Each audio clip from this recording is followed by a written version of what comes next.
चलिए,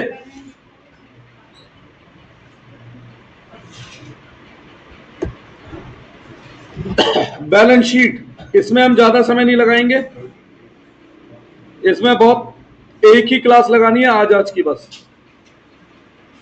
सबसे पहले देखो, अगर मैं फाइनेंशियल स्टेटमेंट की बात करूं, क्या अच्छा कास्टिंग है, सॉरी,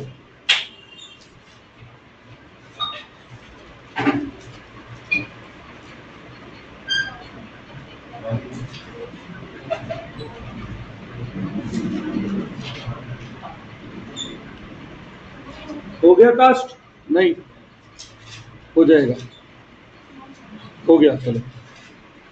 हाँ जी, अगर मैं फाइनेंशियल स्टेटमेंट की बात करूं तो देखो इसमें क्या क्या कवर होता है। सबसे पहले बैलेंस शीट पार्ट 1 में आती है, इसके ऊपर क्वेश्चन बन सकता है। शेड्यूल 3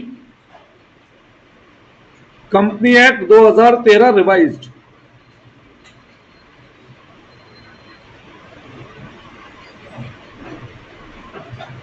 सेकंड नंबर पे क्या आता है, इनकम स्टेटमेंट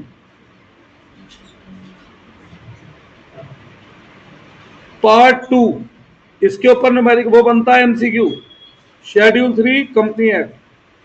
और इसमें क्या कवर होता था, कैश फ्लो। अब यहां बुकों में गड़बड़ है, कुछ बुक कहते हैं कैश फ्लो कवर है और कुछ कहते हैं कैश फ्लो कवर नहीं है, ठीक है।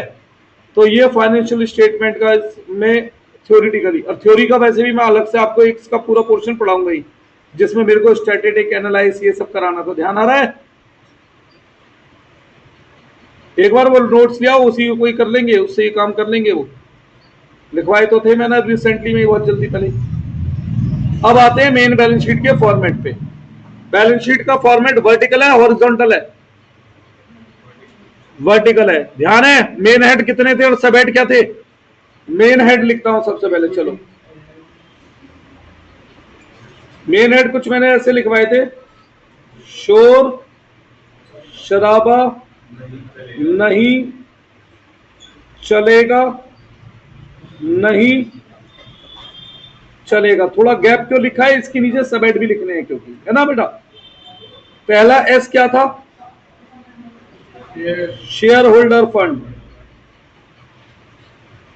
दूसरा एस क्या था, share application pending for allotment.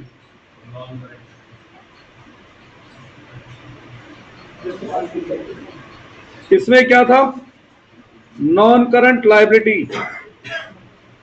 और इसमें क्या था, करंट लाइबिलिटी। हाँ जी, वैसे चेंज करना जरा, लाइन चेंज करना जरा। मुझे लगता है इस पे कर तो रहा हूँ, ये लिखता नहीं हूँ। लाइन चेंज करो। फिर नॉन करंट एसेट, थोड़ा हिसाब है और करंट एसेट।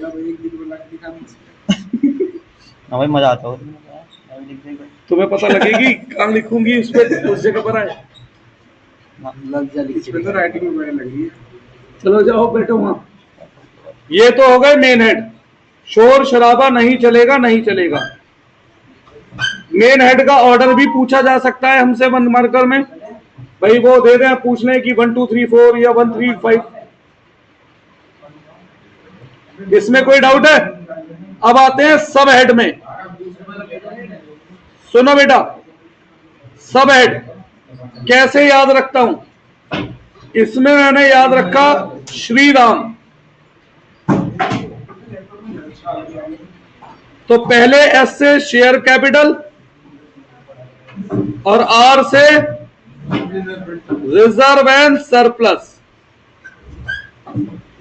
इसमें चार, वैसे 3 चीजें आती थी बेटा, मैंने वो एक चीज स्किप कर दी है जो हमारे काम की नहीं होती, शेयर वारंट। तो जो चीज काम की नहीं है वो मैं स्किप कर रहा हूं, जो काम के वो लिख रहा हूं। इसके अंदर मैंने आपको याद करने का तरीका बताया था, लोन। एल से क्या था, लॉन्ग टर्म बोरोइंग। ओ से क्या था, अदर नॉन करंट लायबिलिटी। और एल से क्या था, लॉन्ग टर्म प्रोविजन।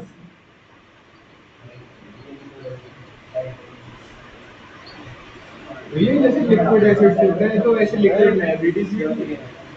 हाँ, जैसे कि बैंक ओवरड्राफ्ट, वो लिक्विड नहीं है, वो करंट लायबिलिटी है बट लिक्विड नहीं है वो। अच्छा एक बात सुनो, मूवीज देखी होंगी तुमने, पुराने जमाने में क्या होता था, जब बेचारे हीरो, अरे मेरी भी सुन लो, जब बेचारे हीरो के साथ दिक्कत आती थी तो होता क्या था कि फैक्ट्री में आग लगी और अगले दिन ही बैंक वाले टपक जाते थे, लाओ हमारा कर्जा दो, अब वो सड़क पे आ गया नेक्स्ट डे। भैया ऐसे नहीं होता कि तुम्हारे बिजनेस में नुकसान हुआ बैंक वाले कहेंगे लाओ पैसे लौटाओ हमारे, जब तुम्हें समय पे ब्याज मिल रहा है तो किस बात के पैसे ऐसे मांग सकते हो?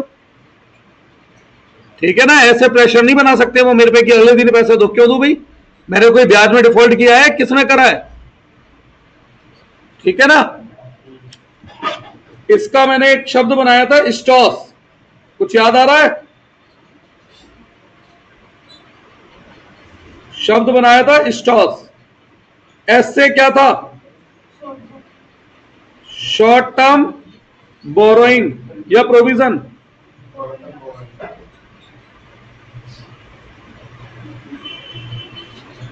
फिर टी से ट्रेड पेबल, ओ से अदर करंट लायबिलिटी और एस से शॉर्ट टर्म प्रोविजन।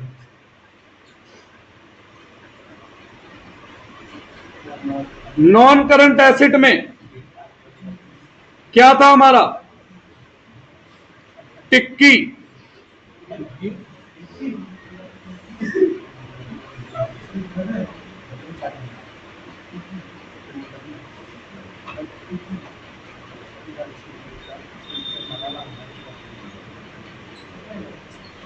सही बोल रहा हूं?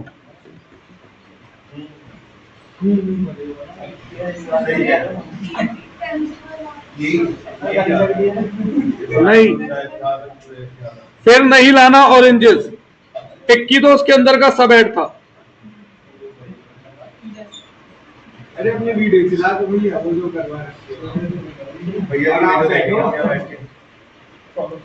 फिर नहीं लाना ऑरेंजेस,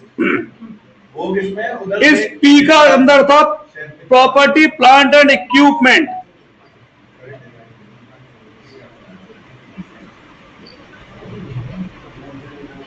इसके अंदर था नॉन करंट लायबिलिटी, तो non current investment, long term loan advances. अरे डेफा टैक्स पढ़ा है, कुछ पता है तो क्या करोगे उसके बारे में जान के? और अदर, भैया वो अभी आएंगे, 5 मिनट सब्र कर लें। अदर नॉन करंट एसेट, ये थे सब हेड। अब इस सब हेड के अंदर भी सब हेड था, उसमें मैंने लिखवाया था टिक्की।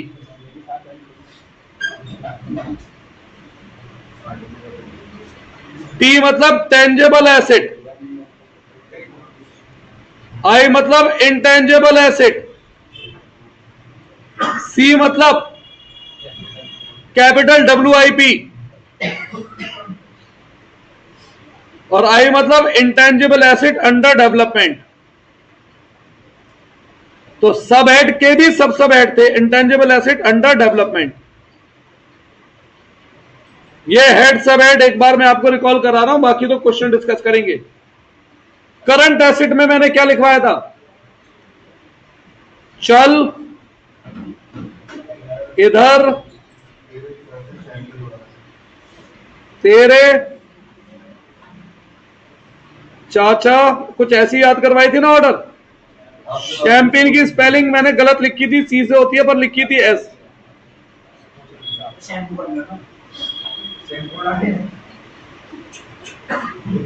उड़ा रहे हैं। सी से क्या था?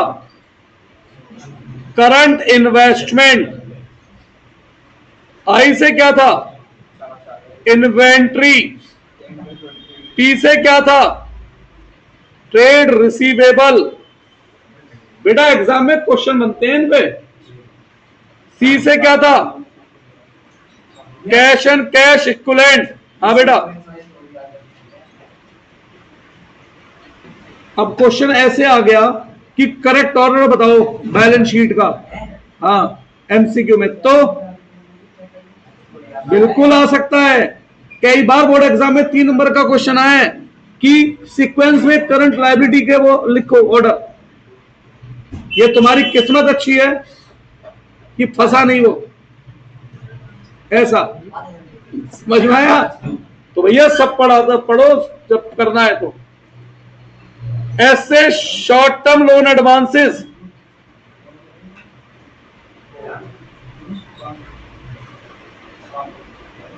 और ओ से अदर करंट एसेट। ये आपके सारे हेड सब हेड लिखवाए मैंने इन टोटल। लाल रंग से हेड, हरे रंग से सब हेड। आखिर में गलती हुई, मुझे हरे रंग से लिखना था वो। चलो, और फिर सब हेड भी है किसके अंदर? पीपीई के अंदर। ये है पार्ट 1 शेड्यूल 3। करंट एसेट में सब हेड नहीं होते। अरे लिखवा तो दिए देवी जी, पीपीई के अंदर होते हैं। ये तो नहीं सब हेड बेटा, वो एग्जाम्पल होते हैं, सब हेड नहीं होते। जैसे ट्रेड रिसीवेबल में आता है डेटर, इन्वेंट्री में एग्जाम्पल बेटा वो टर्म्स लिखवाता था। नहीं, वो उसके अंदर कोई सीक्वेंस नहीं है। इन्वेंट्री के अंदर कोई सीक्वेंस इंटरनली नहीं है, आप आगे पीछे लिख सकते। देखो, देख के बताओ मुझे। ये था पार्ट 1।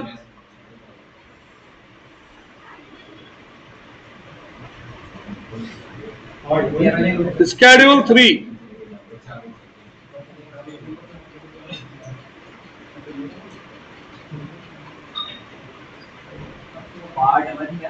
Schedule 3 balance sheet. अब आती है इनकम स्टेटमेंट।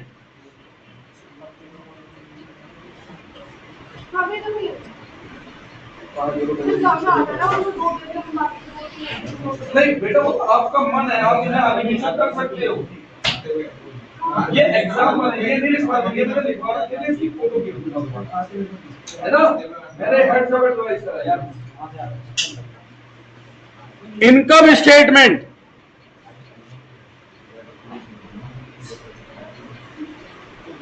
आराम बाबा।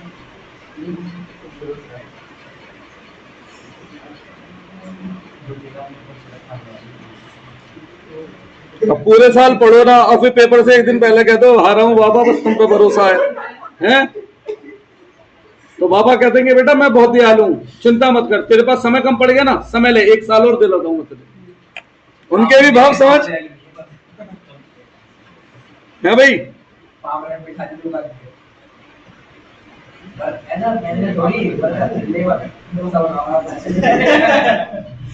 वो भी तुम पे नहीं बनेगा।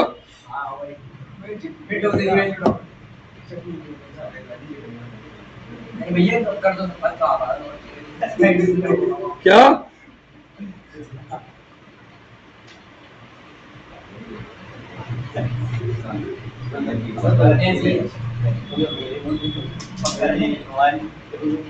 अच्छा भाई, ये करवा दी शुरू से करते हैं।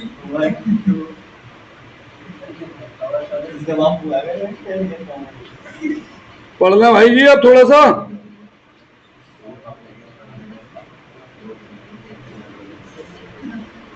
अरे देखो एक बार, कहीं इनकम स्टेटमेंट का फॉर्मेट फिर से चेंज तो नहीं है भाई?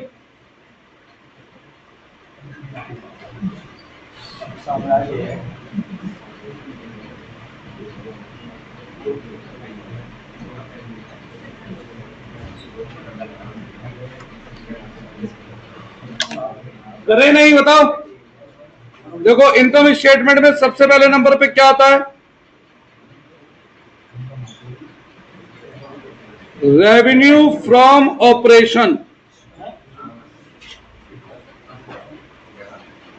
सेकंड नंबर पे आता था अदर इनकम। इसका टोटल कहलाता है टोटल रेवेन्यू। हाँ,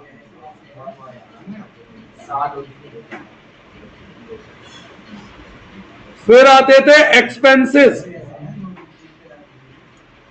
फिर आते थे एक्सपेंसेस। एक्सपेंसेस में ऑर्डर फिक्स था, इसके ऑर्डर को आप आगे पीछे नहीं कर सकते। सबसे पहले cost of material consume,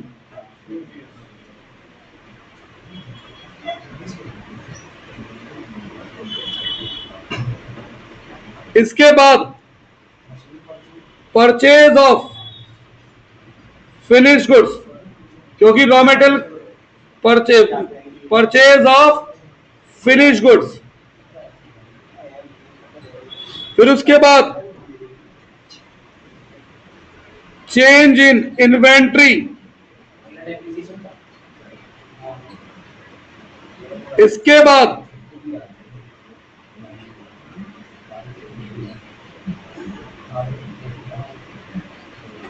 employ benefit expense,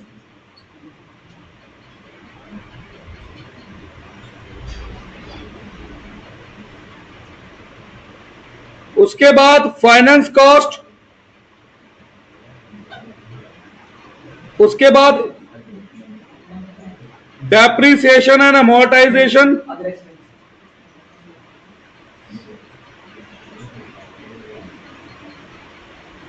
उसके बाद अदर एक्सपेंस। ये हो जाता था टोटल एक्सपेंस। अरे सब कुछ पुराना ही तो है यार ये। फिर निकालते थे हम PBT A minus B minus tax PAT. हाँ, वो तो रेशो में सिखाया तो था मैंने, रेशो में सिखाया तो था बेटा। आ जाए अब क्वेश्चन पे।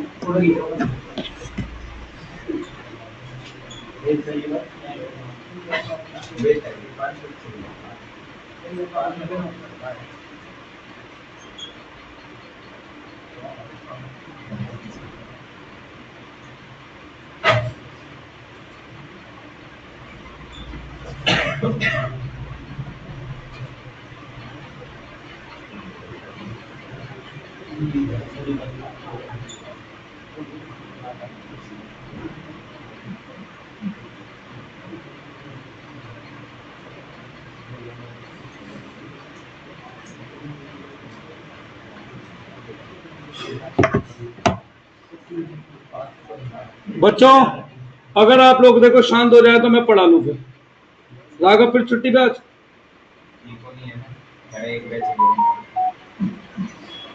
कहां से आता है? लंदन से।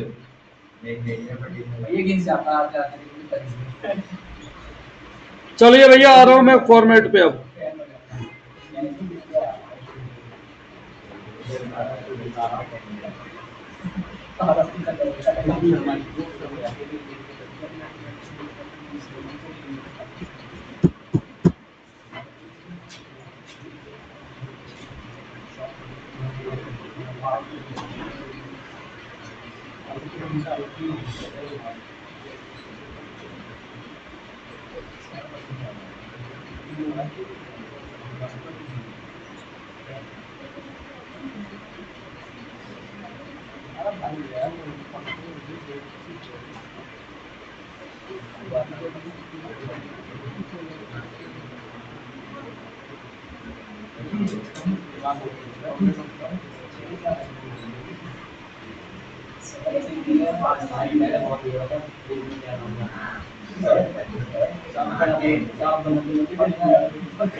इसके क्वेश्चन है ही नहीं शायद अलग से यार।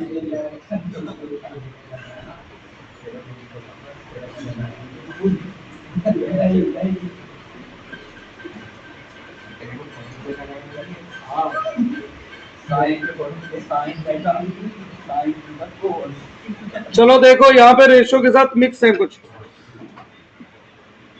शुरू करें। पहला, identify the ratio which is not computed for evaluating solvency of business.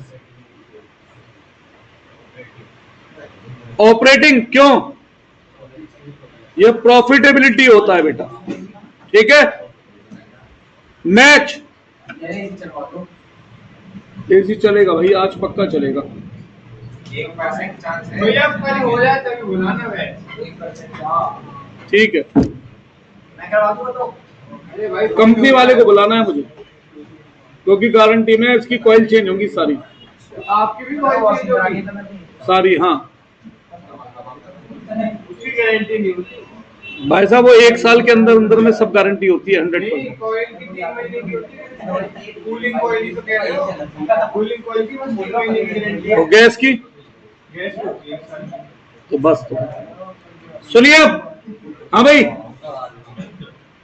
Current maturity of long term depth किस में आता है? कुछ किताबों में लिखा हुआ है इसे शॉर्ट टर्म बोरोइंग में आता है, और ये बिल्कुल गलत होता है। ये आता है अदर करंट लायबिलिटी के अंदर। किसके अंदर आता है ये? अदर। मैंने आपको पहले भी बताया था, ये आपकी किताब में मैंने कहा था, ये गलत भी लिखा है। हाँ, क्या? एक का थर्ड है ही नहीं, तो इनकी क्यों नहीं है? भाई 1 और 3, 4th ऑप्शन में दिख तो रहा है 1 का 3rd।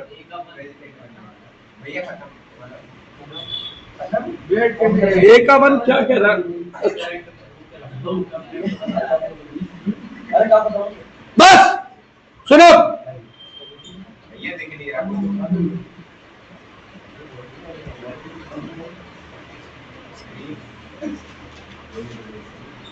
दिख गई अब?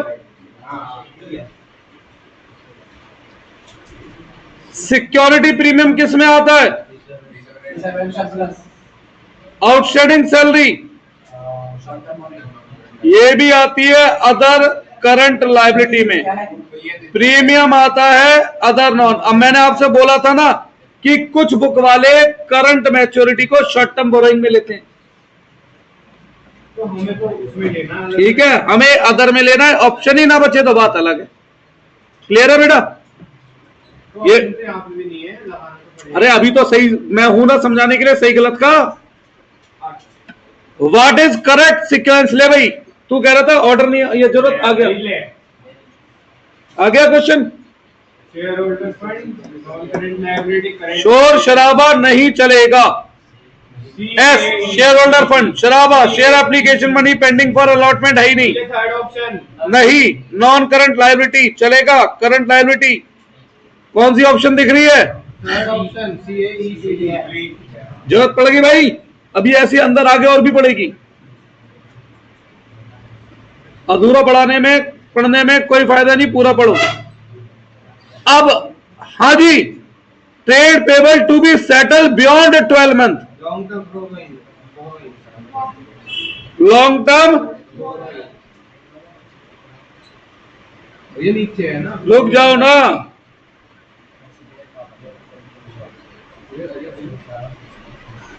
ये long term provide. Trade payable को हम बोरोइंग नहीं कहते। बोरोइंग मतलब होता है मनी उधार लेना। ठीक है, तो कोई भी करंट लायबिलिटी अगर नॉन करंट में जा रही है तो वो अदर में जाएगी। ऐसे ही कोई भी नॉन करंट लायबिलिटी किसी वजह से करंट में आ रही है तो उसे अदर में लेकर आना है। किस में लेकर आना है? अदर में। सही है, ये बात ध्यान रखना। इसी बेस पर मैंने ऊपर वाला बोला था, इसी बेस पे नीचे। ग्रॉस प्रॉफिट रेशियो और टू एनालाइज प्रॉफिटेबिलिटी कौन सा रेशो? सी तो हो गई। अच्छा, बहुत सारे है ना आंसर। ACE देखो ये तो है ही, ये भी है और ये भी है। ये दिख इंडिया तो क्या हुआ, ये काम नहीं कर रहा फिर? यार एक तो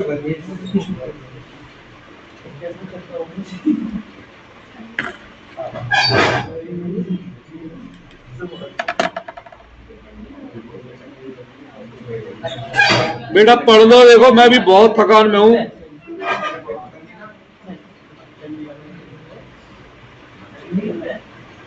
ABC क्या क्या ABC? हाँ हाँ भाई, इंटरेस्ट चार्ज, फाइनेंस कॉस्ट, जो भी उधार लेने से संबंधित खर्चा है वो सब finance cost. Sale of services, Revenue from operation. Revenue from operation, salary, Employment expense. Dividend income है तो other income. Select the sub head under the loose tool, which loose tool कौन से सब हेड में जाता है? Inventory. लेकिन याद रखना, जब रेशो चैप्टर पढ़ते हैं तो लूज टूल को उस वक्त स्टॉक में काउंट नहीं किया जाएगा।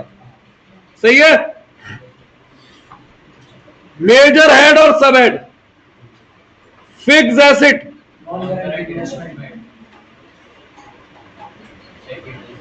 फिक्स एसेट तो कोई हेड ही नहीं होता वैसे। हेड क्या होता है? Non-current assets.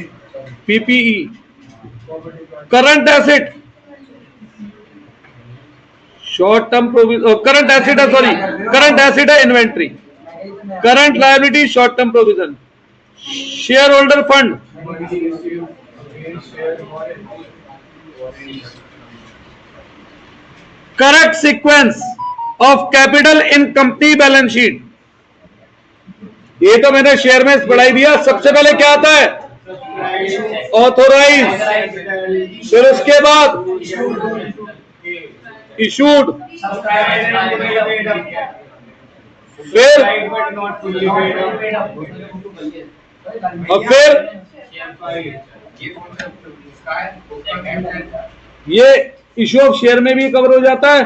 ये मैंने वहीं पर कवर कर दिया था, बैलेंस शीट में भी हो सकता है। Identify the correct sequence to find out profit after tax. Profit after tax पे जाना है तो कैसे करोगे? सबसे पहले टोटल रेवेन्यू निकालो, उसमें से डिडक्ट करो एक्सपेंस, उससे क्या निकल कर आएगा? Profit before tax. फिर उसमें से डिडक्ट करो टैक्स, तो क्या निकल कर आएगा? Profit after tax. ठीक है, ऑर्डर तो अभी बना भी दिया था मैंने। Common size is also known as, ये वैसे तो मैं थ्योरेटिकल लिखवाऊंगा, इसकी लिमिटेशन थ्योरी लिखवाऊंगा, लेकिन मैं आपको लिमिटेशन और एडवांटेज में एक बात बताता हूं। लिमिटेशन पूछे तो बुरी चीज ढूंढ लो, एडवांटेज पूछे तो अच्छी बात पूछ लो। देखना इसमें से क्या चीज बुरी है। क्या ये रिपोर्ट देता है चीजों की? बुरी है। इंफॉर्मेशन एग्रीगेट देता है? बुरी है। ए बुरा है। 22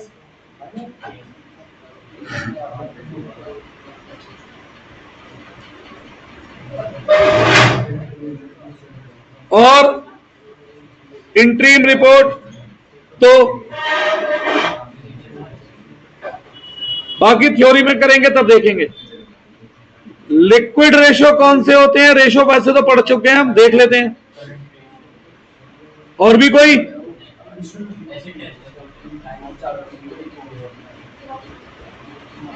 identify the component of equity. Equity का मतलब मैंने क्या बताया था? Share holder fund.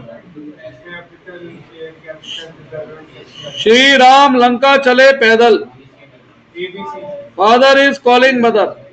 और इसी में शेयर वारंट अगर है तो वो जोड़ लेना। तो share capital, reserve, share warrant minus है ही नहीं कुछ। सही है। Correct sequence of current asset in company balance sheet. हाँ भाई, सीक्वेंस पूछा है। क्या था? स्टॉक था ना।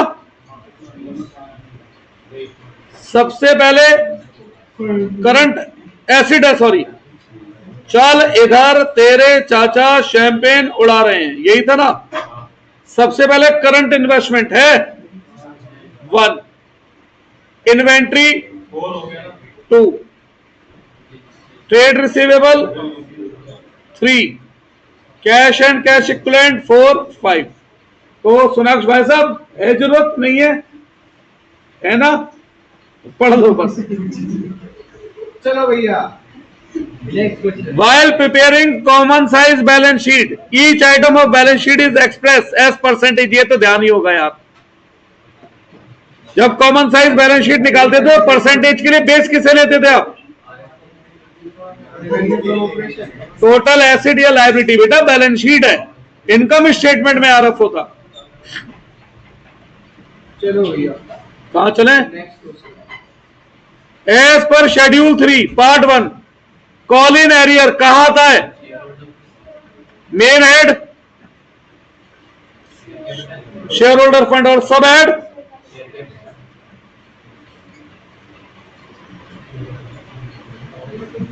रेवेन्यू फ्रॉम ऑपरेशन मांग रहा है वो हमसे। अभी आगे चलो भाई साहब रेवेन्यू फ्रॉम ऑपरेशन मांग रहा है क्वेश्चन। करा दिया आपने ये, कब कराया था? ये करा दिया था मैंने। करे तो थे हमने शेयर उसके रेशियो में। अच्छा 33 1/3 का मतलब क्या होता है? 1/3। और क्वेश्चन साइलेंट है तो किसका?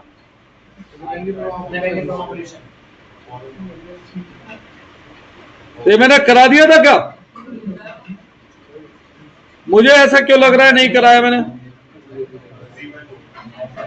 नहीं करा, ये बड़ा क्वेश्चन है, बहुत बड़ा, इतना बड़ा एग्जाम में नहीं आता, छोड़ो। आएगा भी नहीं। क्योंकि इसमें पहले पता है क्या होगा? पहले निकलेंगे इसके अंदर स्टॉक टर्नओवर रेशियो से सीओजीएस, वर्किंग कैपिटल, फिर उससे सीओजीएस और फिर सीओजीएस से ये नहीं है एग्जाम में। मैच द गिवन हेड सब हेड, सिक्योरिटी प्रीमियम रिजर्व। किसी को नॉर्थ कैंपस में जाना था, बस पढ़ना नहीं है। पेटेंट,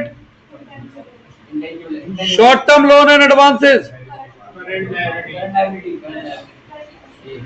भैया जब लोन एंड एडवांस होता है तो मतलब हमने लोन दिया है। ट्रेड पेबल और लॉन्ग टर्म बोरिंग। चलो ये वाला क्वेश्चन करके दिखाओ फटाफट। हो गया। बता दो तो आंसर।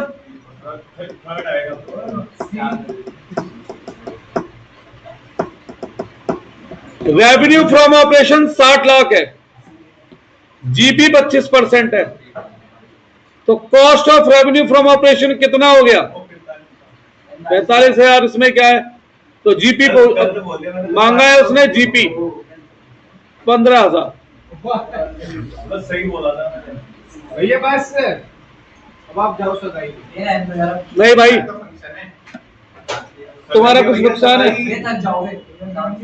अरे थकने के बाद आराम से रात को एंजॉय करें, ठीक है? पढ़ लें बिल्कुल। आ जाओ इधर को। तो क्या आउटसोर्सिंग? मैं कोई स्मगलिंग करूंगा वहां से छुपा के लाके तुम्हें देने की? यार बेटा आप सुनते हो तो सुन लो। Financial statement are the end product of accounting process which reveal the financial result of specified period and financial position of particular वो। सही है ये?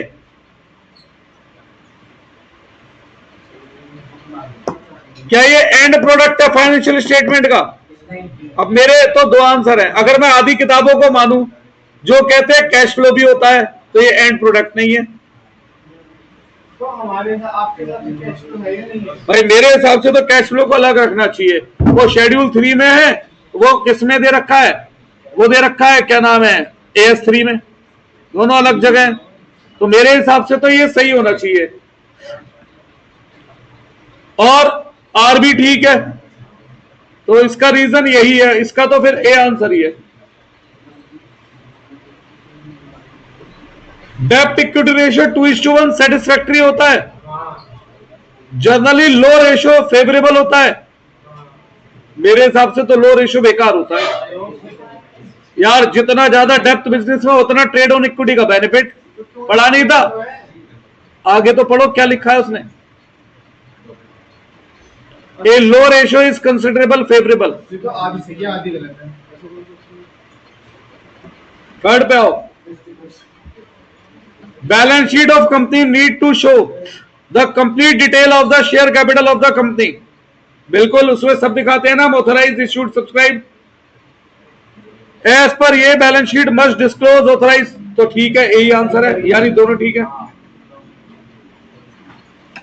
Account payable are recorded in the heading of current liability. सही है बात? Account payable हाँ सही है। करंट लायबिलिटी हेड सही है। Account payable money company currently owns to supplier. ठीक है, तो ये दोनों सही तो हैं, इसलिए तो करंट है वो।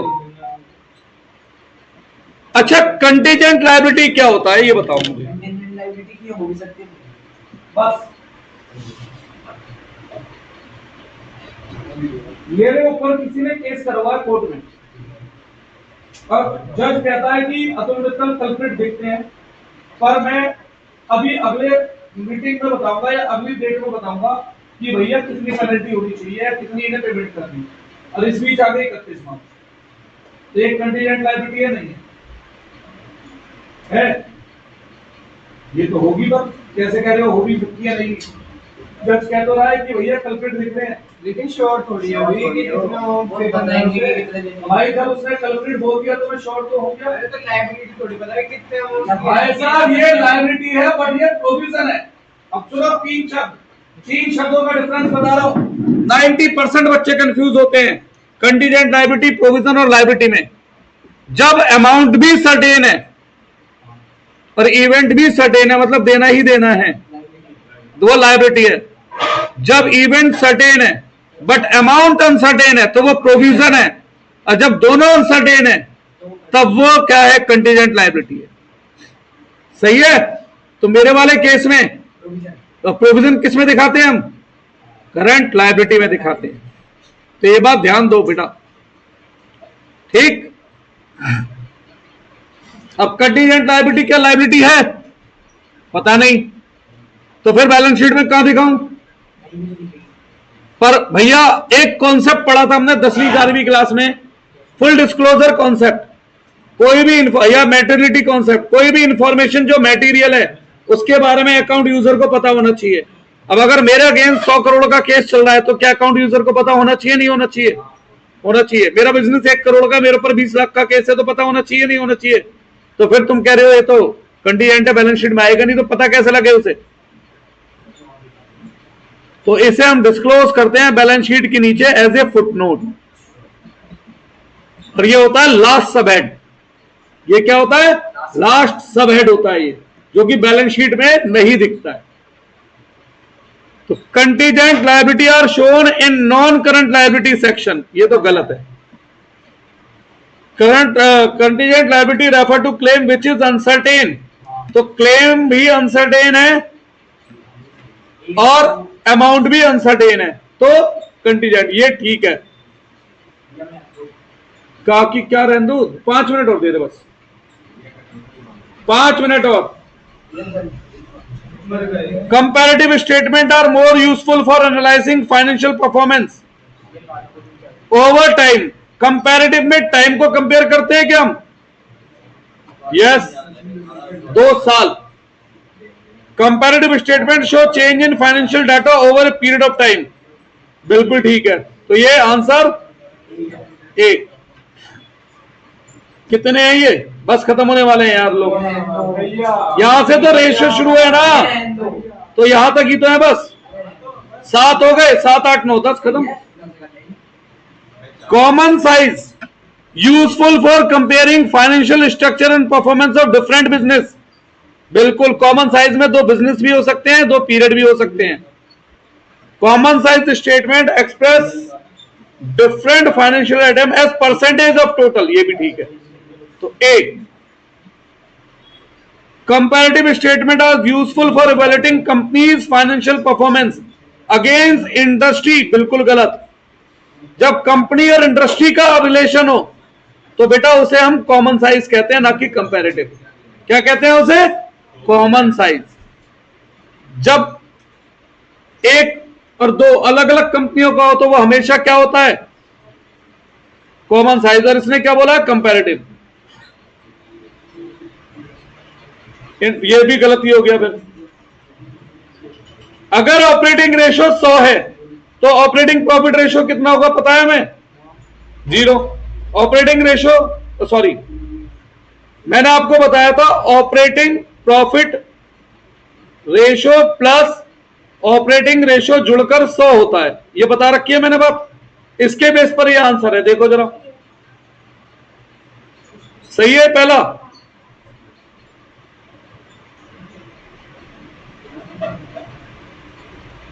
ऑपरेटिंग रेशो ये गलत है। ऑपरेटिंग रेशो मार्जिन नहीं बताता, कॉस्ट बताता है। क्या बताता है? Cost. Profitability ratio are calculated to analyse combining capacity of business. ये क्या लिखा है यार? कॉम्बिनिंग क्या होता है? कंबाइनिंग क्या? ये तो मेरे पल्ले नहीं पड़ रहा। ये तो गलत है नीचे वाला तो। लॉन्ग टर्म और शॉर्ट टर्म डेप्थ का क्या मतलब है इसका प्रॉफिटेबिलिटी से? भाई ये तो मुझे नहीं पढ़ बेटा। क्या ये कंबाइन करता है कैपेसिटी ऑफ बिजनेस को? नहीं, ये भी गलत है। दोनों गलत है। चलिए तो फिर परसों बेटा मुझे याद करके सब फीस कराओ। मुझे आपका वो पोर्टल शुरू कराना है टेस्ट का। उसमें आपको उसके 10-10 पेपर मिल जाएंगे करने को। 1500 रुपये पर पर्सन तो वही ले लेगा मुझसे। परसों मुझे फीस करा दो सब।